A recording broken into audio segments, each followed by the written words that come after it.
All right. Good afternoon, everyone. I'm Rich. Hopefully you can hear me okay.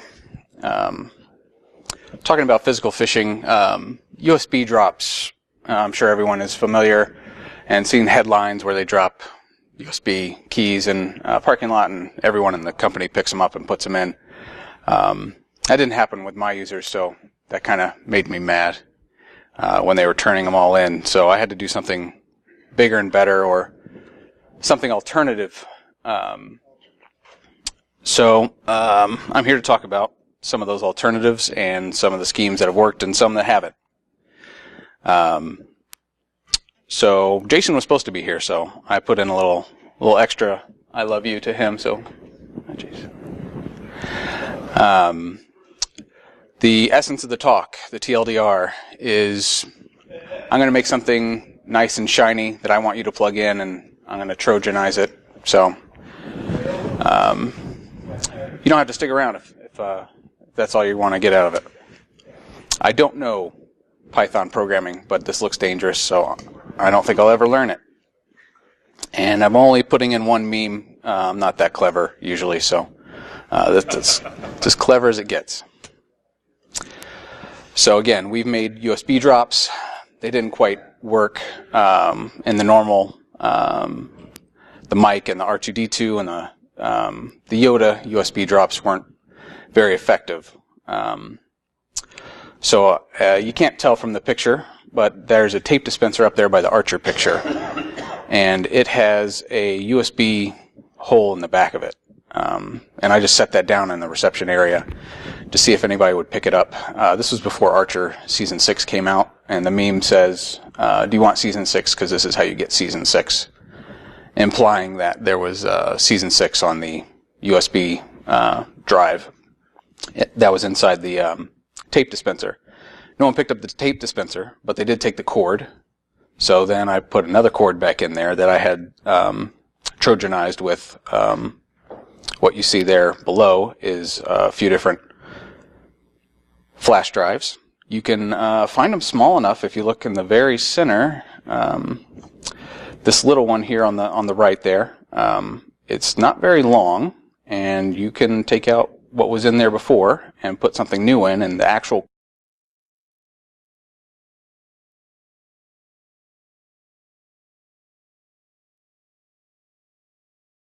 cord is the Trojan. You don't have to have it necessarily plugged into a device. The cord won't work, of course, but you can just stick that little guy inside of USB housing, and you've got the same thing in essence.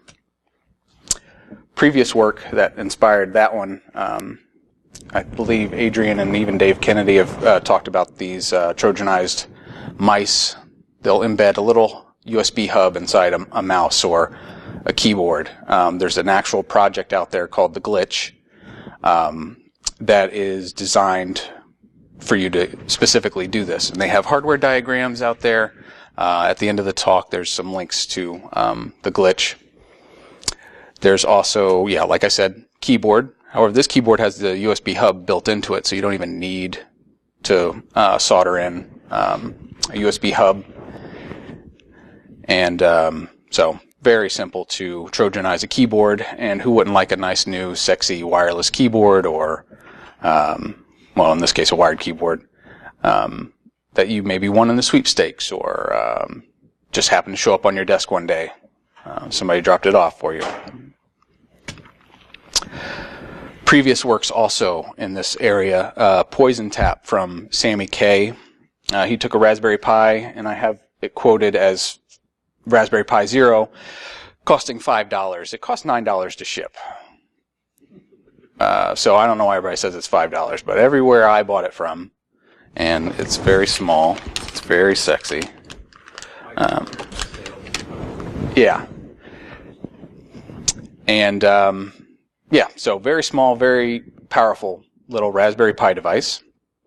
And as it says here in all the bullet points, it emulates a Ethernet device over USB. So when you plug it in, your computer automatically trusts it. They did the same thing with the land turtle. Muvix, I believe, did that as well. So as soon as you plug it in, your box actually asks it for a route, and you can have it route all your internet traffic through that little device. It's persistent.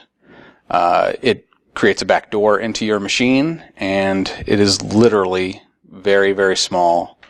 You would just have to put it in a nice, pretty package that someone would want to plug in.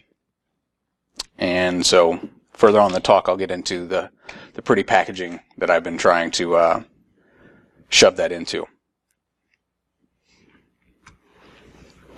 Recently, Hack 5 has come out with the Bash Bunny, which I have not gotten my hands on yet, but I've read all the specs on it. It looks like it's going to be mostly the same thing as the Poison Tap, where it emulates USB over Ethernet. Also gives you dedicated shell access, payloads. Not too bad a price. So essentially, the Raspberry Pi is also a Linux usually version. So $14.99. You probably easier to use the $99 one actually, if the Rubber Ducky is any indication of how easy it is to use their tools. So some of the slide is in a bit of disarray, but I'm also calling physical phishing phishing, so that's trademarked. So I don't know if somebody's around, but copyright, trademark, phishing. You can add that to your issues. Where'd he go? You forgot that one. Pony Express makes this little power strip down there, and anything you plug into it gets owned. No, that's not how it works. But it does have a you can't see. I wish I had a laser pointer or laser eyes. Maybe that would work. But it has essentially a computer back there by the power switch, and listens for your Wi-Fi, listens for Bluetooth, anything that's coming by, and it's a nice little hack in a box that just about anybody's going to plug in. It's pretty unassuming, a power strip. But it listens for all your network traffic. You can even plug network into it, I believe. But it's a nice little device that the Pony Express people, which Jason Street earlier this morning, he was from them. That's just one of their devices. They have several that are really, really great. Oh, wrong way. So I'm going to talk about one of our most successful fishes. And I have a lot of props. I feel like Carrot Top up here, so you guys are probably actually going to have to come up and check these things out yourself, or maybe after the talk. I'll just move over there. Yeah, sure. Thank you. The others make it explode? All right. Yeah, all right. And don't look at... Okay. All right. So, yes. We created a Doom 4, 5, whatever Doom is now, in September last year was coming out. And so I created these little invitations to a beta that supposedly, the pretext was there's a little envelope package that arrived at the office, and inside of it had letterhead from Bethesda that said your office was selected to participate in this Doom pre-beta, and here are 25 free passes to download the beta. And the lawyers had a conniption over me using all the branding and calling out Doom and making Bethesda letterhead. So we didn't officially use this at the company, but my boss is kind of cool, and he just dropped it off somewhere in a conference room. And so instead of sending it, we unofficially ran this fish. Anyway, someone opened it in the conference room and passed them all out, and we had 28 people out of the 25 download this hardware profiler. So it's 101%, or 110%, which is great effort by my team. They give 110%. And yeah, nobody could wait. We're a tech savvy office, so I was pretty sure it was going to work. But anyway, the lawyers did not like it, so we weren't going to send it in the mail and commit mail fraud or whatever else they thought we'd be, whatever toes we'd be stepping on. However, it was a bit.ly address on the back of the card, not really because the domain I registered was doorn.tech, because doom.tech was taken, and all the other domains were taken. So DOORN looks just like DOOM in a browser. So watch out if you have IMs in your domains. You might want to register the RN version of it, and I'll probably touch on that some more throughout the talk, because it's one of my favorites. So yes, DOORN.tech, it's actually still up. I think it's going to expire this month. So get your hardware profiler now. Girl Scouts of America came out with Girl Scouts cookies last 2 months ago, I guess. So that was going around, so it's a timely time to send out a phish around this. So I actually have is anybody familiar with S3 from Amazon? Oh yeah, here it is. It's not a phishing website. So if you look at the URL, it's girl-scouts.s3.amazonaws.com. This is the actual domain, because S3 is a first come, first served basis on the name of the buckets you choose. So if you go out to S3 and you register, if you apply a name to your bucket, and this one is girl-scouts, and fill in the information. Let's do this. Adrian Crenshaw.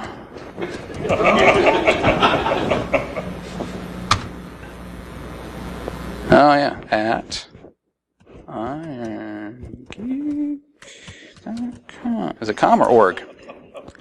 Com. You're com today. All right. Anyway, did not work as far as going to another page. It uses get instead of post. So up here in the top, you can see name equals Adrian, email equals Crenshaw.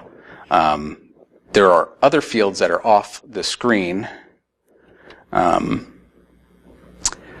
such as phone number, organization, address, postal, city, country, credit card number, month, year, blah, blah, blah, the CCV. This is taking advantage of the pre-population of your form data that Google often likes to do. This is Firefox in this case, but Chrome would have filled this out had I had Adrian Crenshaw's information. The other information would probably all have pre-populated in that form. The other form elements are far to the left, minus 500 pixels or so. And there's I can't remember who I lifted this from. It is from this GitHub here. This guy. And he was nice enough to show everyone in the world that this is a thing. Here's the Doom pre-release. Got an invite and a code. Enter your email address. So I got more email addresses. I got 25 codes. They all entered the same code. However, they were iterative. So they got together, and one person did figure out the next code that it would have been and put it in. And they were able to download just a hardware profiler, well, quote-unquote hardware profiler, that just ran a ping back to us and said, hey, somebody on this machine name installed this. And that's all it did, but it gave a message that it was inconclusive that your network card or your video card was up to snuff. So another S3 bucket.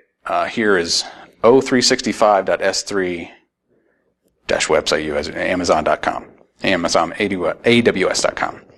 So now Microsoft has given up on Azure and just switched to Amazon. which I think that's fair. They know their beat. That's nice of them to give it up. But yeah, this would work just the same. And yeah, as long as you reserve the S3 bucket, you can serve a web page from S3, which is just a data storage on Amazon. And here's Google giving it up to be on Amazon now. So Amazon's rife for abuse, and who doesn't trust Amazon, right? So back to the slides real quick.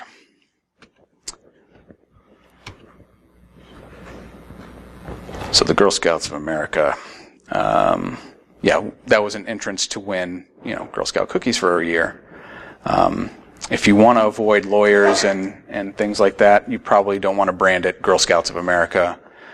You could say, you know who, and use that green and maybe put a cookie up there or something and kind of hint at it's Girl Scouts of America, but it's not actually Girl Scouts of America.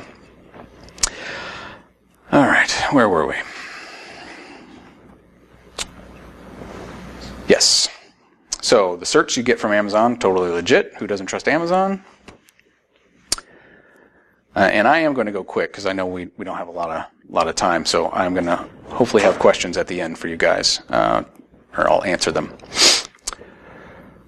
So I have here, again, my Carrot Top. These were $17 on Amazon. It's just an empty shell. You put your cell phone in it, and then you got VR goggles. So if you were to be sent this at your office, maybe you would be interested in seeing what happens with VR goggles. You'd probably put some crappy burner phone in here, and then maybe put in the Poison Tap Raspberry Pi Zero instead of, or if you're smart enough, and I'm not, so that's why I didn't do it, to get your payload into the phone itself. Or maybe you just use that stupid cord I made earlier, and that cord is the only one that makes this work for some reason. Maybe you're to use that, and they install drivers for it, and then you own their machine because they wanted to plug in a $17 headset when they probably shouldn't have done that at work. So that's big, the gist of most of my fish is trying to figure out what I can cram a Raspberry Pi Zero into, or a flash drive into, and get users to want to install it. I have tons of ideas about that, and we've only done it once, and the USB drops were a failure, but someone wanted to plug in my tape dispenser, or at least the cord from my tape dispenser, which was odd. So yeah, the cell phone could be the payload. More advanced, maybe you send them something that actually works. So maybe you put a little crappy old iPhone 4 you used to have, and you load some VR app on it, and maybe that actually works. But maybe it still needs a driver to install, so you include a little flash drive, or you include a CD. Does anybody have CD-ROMs anymore? No? Flash drive. Or maybe there's a driver they download from DOORN.tech to make the new Doom VR work on it. And then maybe that cell phone has an open Wi-Fi or Bluetooth to to the packaging itself. So this box actually has a lot of open area, and if I was to put foam in the box, or something to conceal another way to exfiltrate data. So if I was to put a cell phone in this box that was communicating to the driver was able to communicate to the cell phone because you installed it on your laptop, and maybe I can talk Bluetooth to you. You can exfil without going through their network. You can have their machine connect to maybe the packaging instead of the actual VR goggles themselves. So with all the ubiquity of all these little devices and how easy it is to program and how everybody is a developer now, the sky's the limit for your imagination. You can do the things that were always depicted in spy movies and the CIA and all the cool who was it, Q and some of those other things. And this is just a link to magnetic enclosures, which are $1.50 to get. They are dirt cheap. They look professional enough that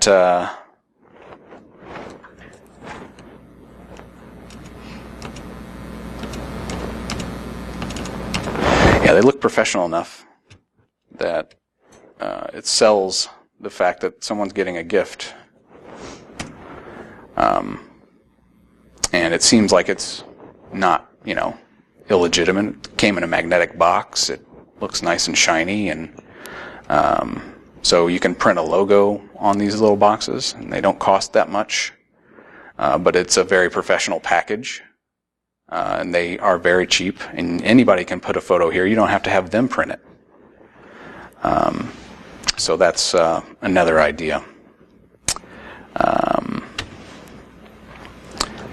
So some of the ideas I've had, some of the things I've seen on the internet that I love them so much. And if someone sent me one, I am plugging it right in. Would be, I don't know if you've seen 3D scanner, but there's a handheld 3D scanner. You scan objects, and you can have them ready for your 3D printer in like no time. Laser tag. Has anybody played laser tag in a while? It's a lot of fun. Somebody sent me a laser tag system, and it needed update drivers or something like that. I'm going to plug it in. Something to spy on my neighbors. Okay, maybe I want to do that. Retro gaming system. Yeah, again, I have more props. I've got a little. Anybody heard of the Retro Pi project? Yeah. So it's Raspberry Pi, but it can play old MAMEs, or it plays MAME ROMs. Your old video games come back to life, and you actually play on a controller that goes to USB to your Raspberry device. So retro gaming system, if you had it all enclosed in one little Nintendo or Genesis, or Sega, PlayStation, whatever might meet their fancy, doing open source intelligence on them. Maybe they're a Sega fan, maybe they're a Nintendo fan, maybe they're a Microsoft fan, so you can send them a 360 controller and say, if you plug this into your computer and run the drivers, then you can play all your old games again right from this little controller. It's nice and portable, so you can own their organization, because they'll probably do it at work if you send it to them at work. Again, preview of the long delayed game. Doom was way long delayed, so I wanted to play it. So I came up with that fish. And that was 110% effective. Let's see, other things. Crowdfunded password manager. It's an idea I'm working on. Just a little physical device that manages your passwords, but it doesn't. You'd think it does. I have more. Again, I have a lot of little props, and I don't want to be Carrot Top and just show them everything. But please come by and see me later. I have an RFID wall plate skimmer. It's just like an ATM skimmer, but it fits over the wall plates of the RFIDs we see all around buildings, and can stay powered for about a week. I don't remember what the light bulb was. This is if anybody's not familiar with this work, it's great. This is also physical penetration testing in the literal sense, where they have a vampire tap, if you're familiar with the term. So this little, tiny little device right here, it's no bigger than whatever coin denomination that is. Very, very small. It gets put in behind the shell. You can see right up here. It gets put in behind the shell of the RFID reader, and it sits physically on the wires and listens to what happens as people card in and card out, and it saves it all inside of itself. And then you walk by with your Bluetooth on your phone, and you download all of them later. And then you make clones of the all the IDs you got. So right here in this video, they're showing you in, I think it takes about a minute and a half for him to punch down the wires into these two little clips, screw everything back together, and then start getting card data. So he's got it all back together.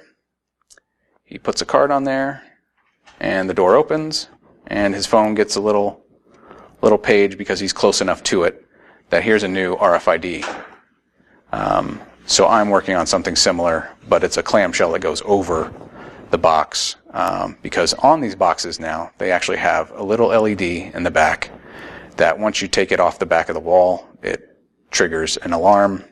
I don't know if everybody's configured by default to notice it, but it does trigger an alarm if you take those off. And I've got a bunch of credits here for things that are better than I have. Again, Adrian has done a programmable human input device keyboard dongle, and that was great inspiration for me. There's a lot of stuff at Black Hat, and that's where I got some of the first slides, so I wanted to give credit where credit was due. We do phishing campaigns at work, but mostly it's the email type. We don't feel anybody's equipped to deal with these kind of attacks yet. Not many of them happening other than the USB drops in parking lots. So I wanted to take it to the next level and make this a reality. And so far, we've got sign off on one project, and other customers are interested. So we're hoping to get other people to think evil, but do positive things with it. So yeah, I guess I'll open up to questions. That's pretty much it. It's not a complex topic, I don't think.